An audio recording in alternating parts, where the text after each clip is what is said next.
komba tata ya mwana pe tata mwana mutatu yawe nzambe na tuko tata simo kuna mutatu kuzosi matondo kusu na kumwalelo ya lefika kuni oe bonsami ete bokonza boka pe kuzangana ye baye na koka nkamba kuna utumisa mokumanisika kuni oe tikalise bosoko mokumanisika na kaka koka na tuko pe na kaka mokumanisika kusekikimia ne banyama bole kusuka ukombo ya tata ya mwana pe tata mwana mutatu. Amen.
Tusamba. Entsambu za mfumu wetu Yesu Kristo, yezola kwa nzambi wa sedeto, yeundwa ya mwanda velela, bika wakalanga yetu tuka kwa yelemvu, se mwane mwanda velela. Amen. Na kombo tata mwana pe tata molimo santo. Tolanda ki matei na biso tata pasteur te ya ki biso. Abandela ki na banzembo bayuda. Akena mibeko mikana na ye asuka toyuki tobomba tosalela po mukoroana tobika. In the name of the Father, the Son, and the Holy Spirit. We heard the preaching. The preacher preached in Psalms. He then went on to read the Ten Commandments in Exodus. Let's keep what he has preached to us inside our heart, put into application so that we can be saved on the last day. Dinge na loba katangu nyonso. Lelo eza mokolo monene, le 6 Avril. Like he always says, today is a big day, the 6th of April. O baza kolanda biso mokili mobimba. Which the whole world will be following us. Yerusalemi alobi nini. What has New Jerusalem has to say? Yerusalemi alobi tozali bana mapamboli. New Jerusalem has said we are the blessed children. Tangu tata nzambe asala Adam bazalaki bango misato. When God created Adam, there were 3 of them. Ye moko tata nzambe kolo Yesu na tata Simo Kimbangu molimo santo. Himself, God the Father, Jesus Christ the Son, and the Holy Spirit, the Papa Simon Kimbangu. Nzambe asali mutu kolo Yesu ati mai na makila. Tata molimo santo nde atiaki mupepe. God created the man. Jesus Christ put in water and blood, and then the Holy Spirit blew the air of breath. Kolo Yesu tango ayaki na mokili pe yebake mwana ya Nzambe. When Jesus Christ came to the world didn't know that he was the child of God. Tango ya tata molimo santo ezalaki pasi po bayeba ye.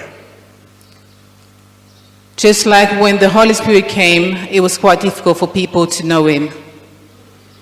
Pamba te tata molimo santo mokili bandaki koluka ye na 13e siècle. The world was looking for the Holy Spirit in 13th century. Baluki Saint-Esprit bangonaka ye te. They said, you cannot see the Holy Spirit. Tango amonanaki batu bakamoki. But when they did see him, they were surprised. Na mboka muke Kamba. In such a small little village of Kamba. E mozalaki boye. Le 5 avril na 0h. It was on the 5th of April at midnight. Kolo Yesu ayi koloba na tata Simo Kimbangu. Jesus Christ came to speak to Papa Simon Kimbangu. Tangu na yo ya ekoki obanda musala maladi moko aza na ngombe kichuka aza na pasi ya mutu. The time has come for you to start your mission. There's one ill person, lady, in Gome Kinsuka. You need to go and heal her. Lobi suge tani okene na ngombe kichuka mama wana kombo na ye mama Kiantondo. Tomorrow morning, you need to go to the village of Ngome Kinsuka and see Mama Kiantondo. Pasa zake na ngo ya mutu, maladi ya mutu. The illness that she had was a headache. Pasi ya mutu ezara kiboye. Suki alali fobati alibanga na mutu nde koyoka bien. Obie mutavandeli ye akoyoka nde bien. Yako kola loba kete lobi okeda ngombe kichuka biksaye bongo kene na yo epa lingo kene. So the illness that she had required for people to put stones on top of her head in order to feel better, or for someone to sit on her head in order to feel better. So when you go over there, you heal her, then you can go continue your way. Tango bazaki kosolola na minuit mama muyu laza koyoka. When he was speaking to Jesus Christ at midnight, his wife, Mama Mulu, was hearing him talk. Mama muyu la tuni nani wana bazaki kosolola na ye ya lobi nkolo Yesu apesinga musala. Mama muyu la lobi ndima ngapena kopesa yo maboko. Mama Mulu asked him, "Who are you speaking to?" Then he replied, "I'm speaking to Jesus Christ. He's given me a mission." Then his wife said to him, "Accept the mission and I will support you."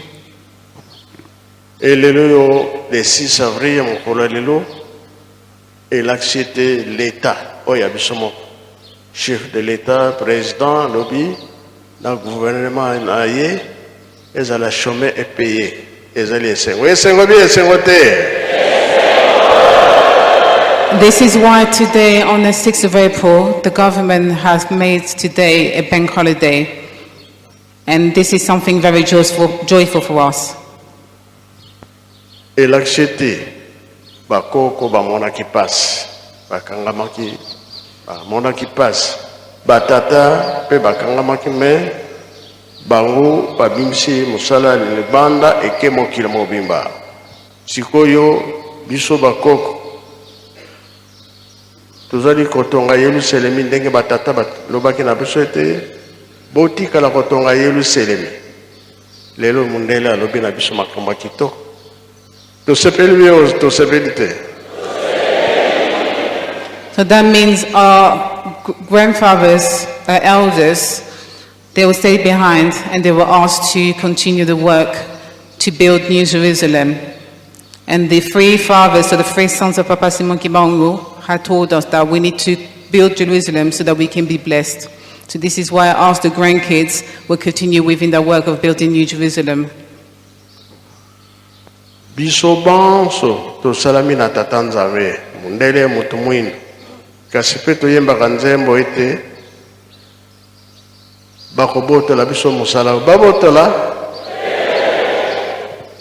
So all of us building New Jerusalem, but it was said that there's other people that will come to build also New Jerusalem. So to take away the blessings from us. So should they let them take the blessing from us or no? Then the crowd replied no.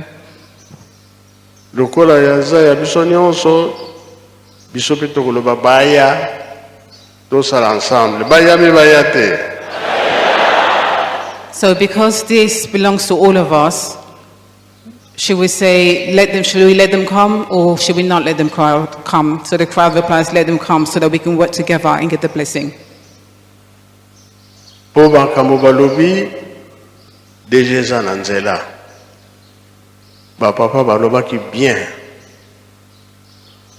Biso tomate, pilipili, nguba, makala. Yango tozo tongola Yerusalem. Mais papa aloba kete o ba bato moyen temps ba koya ba koloba bino botongi mingi potikelanga. Ezala bongo ndingi nini bolobi non. So everything that our guests have said, they spoke right. So when we are growing tomatoes, chili and other vegetables, this is what we use to sell and to contribute money for the constructions. So when they will come with their means to be able to complete all the construction.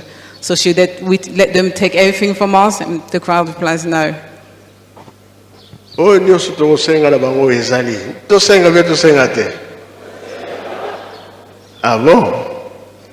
So what we need to ask them. So should we ask them something or should we not ask them? And the crowd says, let's ask them. Oh, you to solo la kananda kwa munzambe ezala kamususu.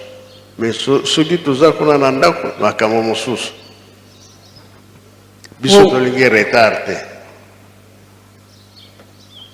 What we say inside the church is everything, but when we talk in private in our home, it's also something else. Bazali wana baza pre ya makamo nyonso. Ngai pe na ndimi na ngai. So they are ready to come and help with everything and have accepted. Omonite azofukama azosenga biso bolimisi. Do you not see that he has left his country far away to come here and to apologize to us? Elakishete ezali tango na biso oya tosi kosalela tata Nzambe. Ba papa balobaki bien. Tango tozalaki na 5 mois, presque ba secret nyonso papa yebisaki biso. Oyo ezali ke 315. Domonique 105 ya papa qui solokele et monanaki en 2019. Et tout le monde a biso et c'est là qu'il y a 400 ans. Et si ka bateau Masolo est tellement qu'en États-Unis.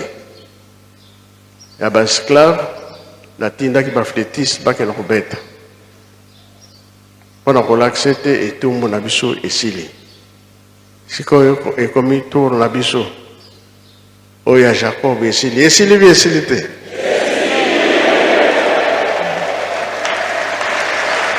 So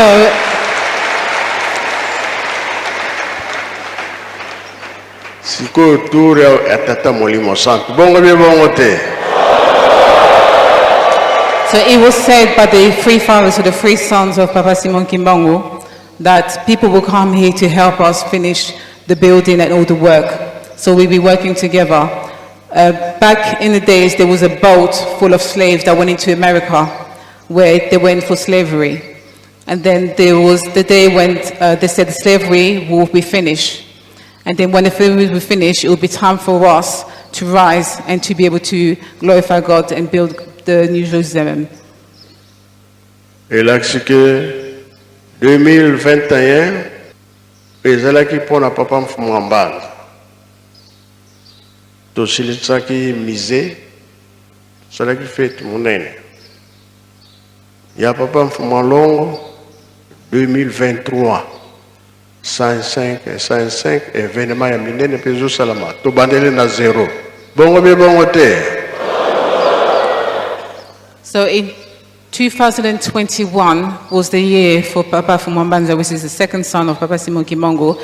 That's when we inaugurated the museum. In 2023, that's the day of declaration that everything is starting back to zero. The clocks have turned back to zero. Balobi bien. Botonga kaka Yerusalem boko mona oyo oya. Dès que to bani na 0 makambezo zela biso e komi poelele.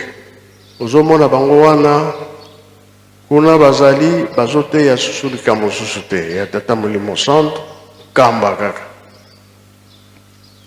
Basepeli mingi bazana esengo pona nkamba. From 2023, the year that everything went back to zero, that's when you saw that people came and the chosen people came so that we can start doing the work together. And then this is the new beginning. Président tombole likambo oyo na gouvernement nyonso bazana esengo pona likambo yango RDC tout sepela. Kambo nyonso tokosenga tokozo yango. The president has sent his members and everything that will be asked for, we will ask for of them, they will assist us with it. So we are very happy with it. Na bengi Papa Saidi. Nzambi wa usitu sambanga. Biso nyoto telema toyemba nzembo bayamba biso lelo. Bo telema. So we are asking Papa Saidi to help us sing this song. Tukoyembe za mukolo munene Nzambe ayamba mabonde na biso. Toyokane na kombo ya tata mwana tata molimo santo. Tata molimo santo Papa Simon Kimbangu kiangani nafukami na makolo na yo pe na pesi o merci ndengo pesi nga maloba. Nzambi wa usetu sambanga fina mado songe nkenda kwa wantu anza wabaloloka Nzambi wase tusamanga bisontoke. Nzambi wase tusamanga fina mado songenkenda kwanza wabaloloka songelendo waonzono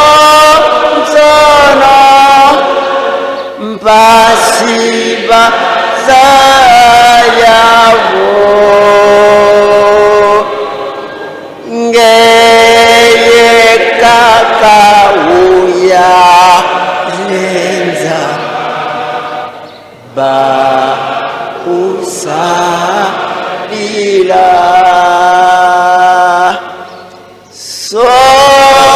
songelendo kwao mbasiba zayavo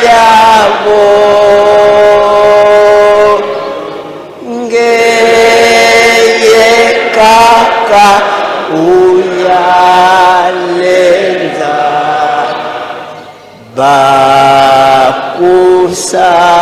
bakusalira ankwangangu bebanzanga vonzambi kenanikwe ndungidi bevavanga kibibakayoko ankwangangu bebanzanga vonzambi kenanikwe ndungidi bevavanga kibibakayoko de ankwangangu beba nzanga nzambi kenaniko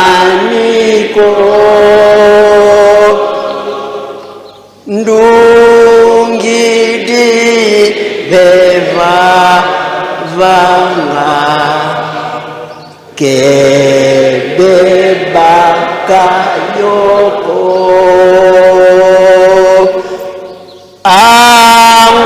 ankwangangu beba nzanga nzambi kenaniko ndungidi beva vanga kebeba kayoko lendo wao mpasiba zayavo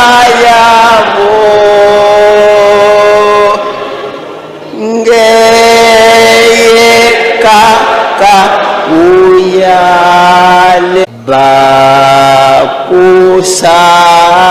bakusalira songele lokwa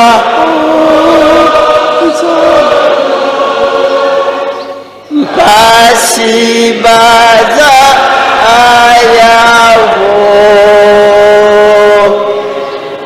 ngeye kaka uyalenza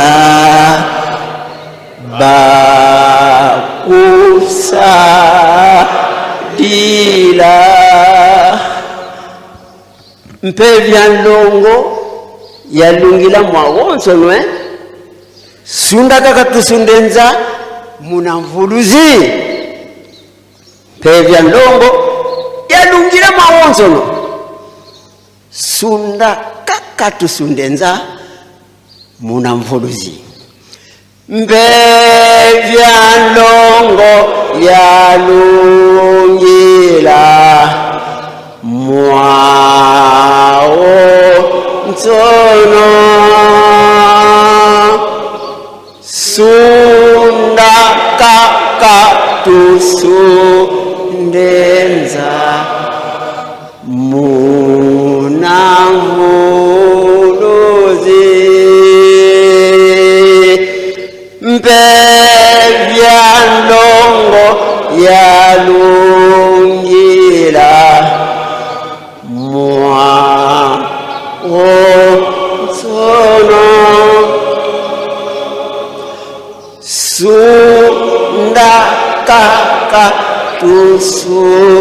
sundenza munanguluzi songelendo wao basibaza yavo ngeye kaka uya lenza bakusadila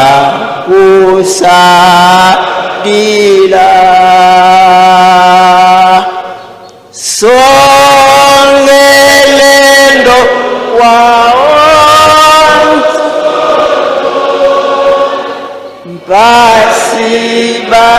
basibazaya ngeye kaka uya lenza bakusadila. Tuzowelela koyemba ezali kobondela mbala mibale oyo atiaka elika Nzambe asalisaka. Toyokani tosilisi na kombo ya Tata Mwana mpe Tata Molimo Santo. Amen. Tovani bika twakubikeno moko twatonda lusiku musulu Tata Nzambi munkumbwa se ye mwana ye Tata Mwanda velela munkumbwa se ye mwana ye Tata Mwanda velela. Ya mwana tokomataka